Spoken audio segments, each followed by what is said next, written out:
name's Jason, and thanks for tuning into my channel. Today we are going to discuss flat tires and what we can do about them. And more specifically, in all honesty, I've never really changed a flat tire or patched a flat tire. However, a few months ago when I had my regular mountain bike, I got a flat tire just on some surface streets, and it was just a small little, industrial nail had gone through. And fortunately for me, I was close enough to a bike shop where I could actually ride my bike over to that bike shop and have the gentleman repair it on the spot. Now, fortunately, he was just able to go ahead and patch the tube, but I don't have any tubes myself. I've never patched a tire myself. And now that my wife and I have invested in these Himiway bikes, from my understanding, it seems to be a lot more common for people to get flat tires. Now, maybe it's just coincidence, but the tires are much larger in size. They're 4 inches in width as opposed to a standard tire. And I think people tend to get a little bit more squirrely on them. That being said, there's a couple different products out there that helps avoid flat tires. I don't think you can ever 100% guarantee never getting a flat tire. However, there are things called tire liners, and a very popular one for the Himiway products are people are buying the 26 by 4 inch Tannus liners. However, if you go to the Tannus website, and I'll go ahead and put that link in the description below, they tend to be, as soon as they come into stock, they tend to get snapped up right away. So again, during this pandemic, a lot more people are riding bikes more than ever before.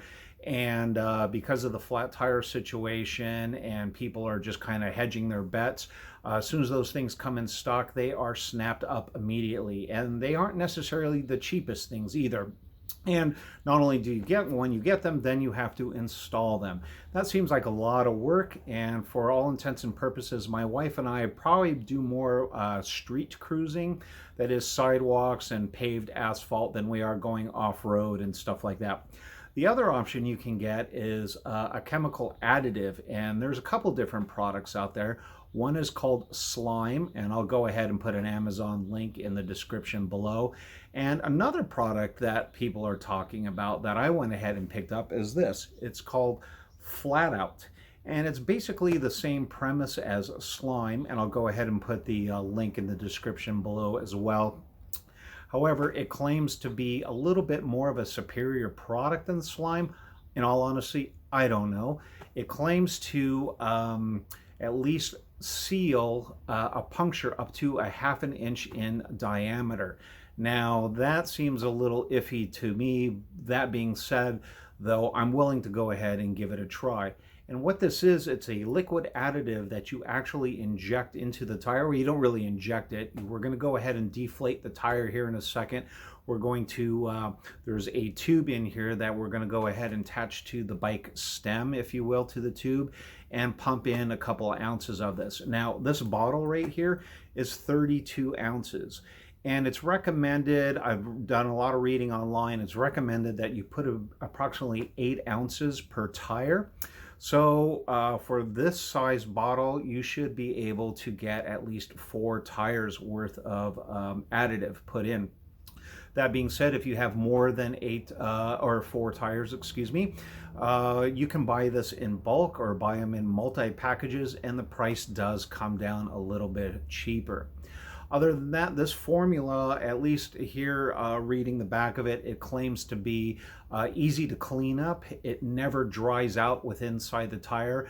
It has apparently a lifetime guarantee of the tire. Other things I've read, it says it's about 10+ years in the tire. It stays in its liquid form, and there's like Kevlar microfibers in there.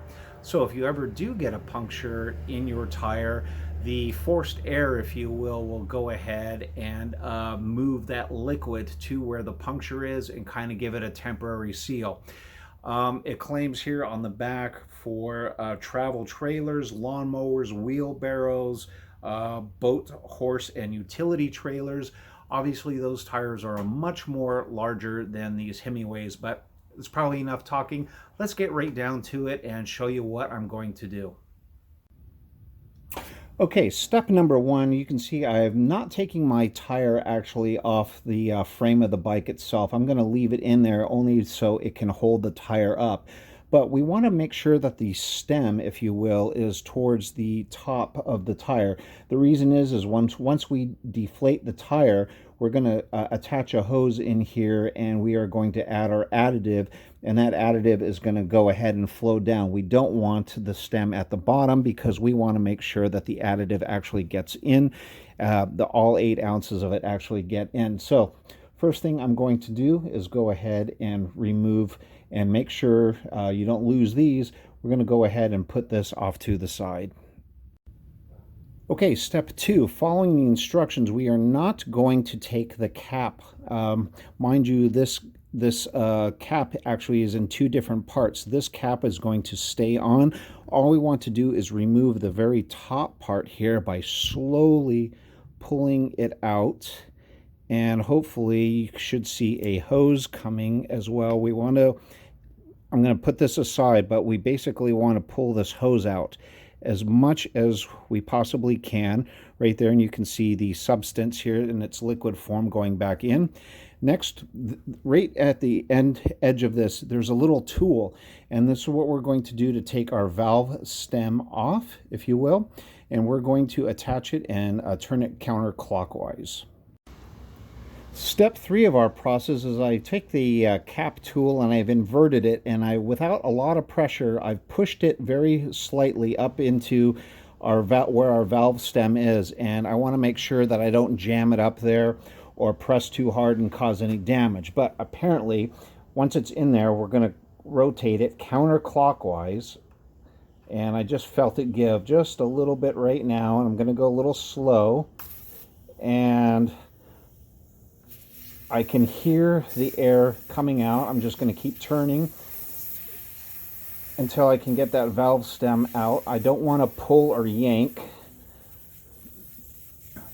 Let's see if I can grab that out of there. No, not yet. Almost.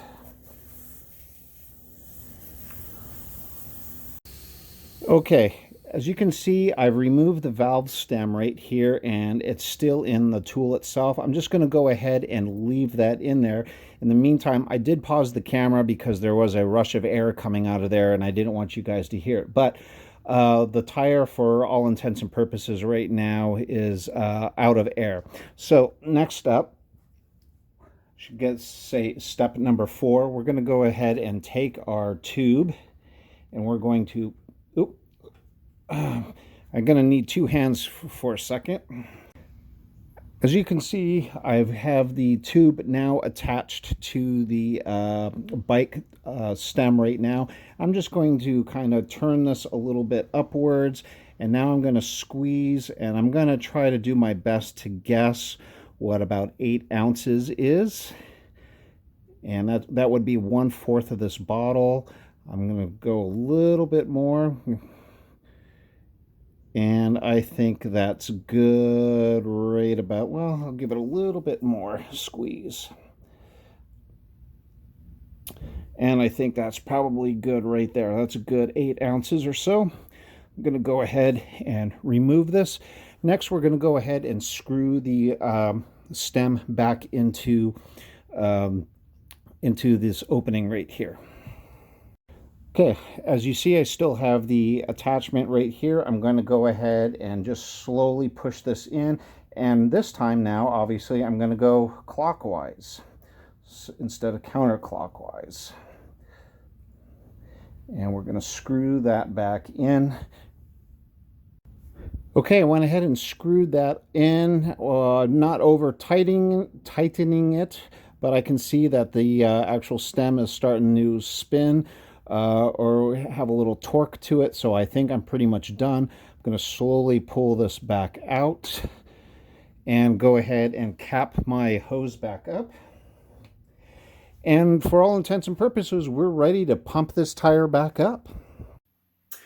And that's it. It actually took me longer to do the introduction to this video and describe the different methods between the Tannus liners, the slime, and the FlatOut than it actually was for me to take the stem out inject the material, reattach the stem, and pump up that tire.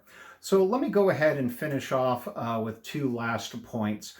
And point number one is that the cap, if you will, the little tool that comes on that FlatOut cap, it isn't the best material in the world. It's made out of plastic. And when you insert that up to remove that valve stem, if you notice a little bit of stubbornness there, don't force it. I would actually recommend, if you can, for about $10, you can find these at Amazon or any bike shop, but pick yourself up your own like little tool here. And one side is generally a Presta and the other side is a Schrader. Those are the two main valve types, if you will, that you're going to find on most bikes.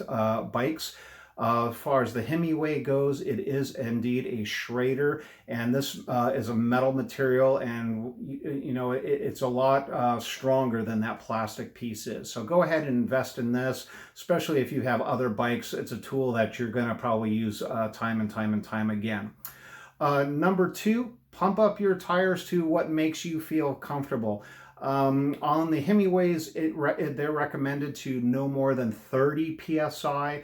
Personally, I pump mine up anywhere between 25 and 28 psi. The reason being is I do a lot more surface street, designated bike trails, sidewalks in the area than I do off-roading.